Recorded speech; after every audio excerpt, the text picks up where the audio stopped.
ตัวนี้มันแนวพันธุ์จังหวะนึงเนาะแนวพันธุ์ที่เอาสโลว์ถอนไว้เพื่อว่าไปแจกย้ายให้ประชาชนปลูกเนาะนี่นะถือว่าถอน ใส่ค่ะเราจงจริงยามูยียังบ่ทันยังบ่ฮอดฤดูปลูกเลยพี่น้องอดใจรอก่อนหลาย เพราะอันนี้มันจำนวนหน่อยหนึ่งเฮ้ยเบิ่งเป็นตัวอย่างเนาะจำนวนนั้นจำนวนที่เอาไปเฮ้ยประชาชนแต่มันยังยู่ฉางประชาชนจะบททำอะไรก็มานี้เนาะเพราะเขาจะมีการป้องกันและเชื่อยาเชื่อแบบเพื่อป้องกันคือ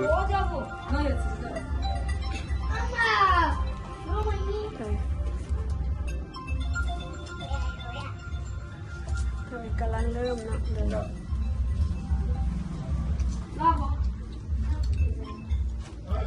บ่ให้ต้องบ่ให้โดยแนวพันธุ์หัวดกเดือสายพันธุ์เราจงจริงยามูยีของบริษัทดวงดาวสวรรค์จำกัดผู้เดียวเนาะอันนี้หัวลูกเหลือแหละหัวลูกเหลือแหละดูหัวพุกสายพันธุ์เราจงจริงยายบัวยี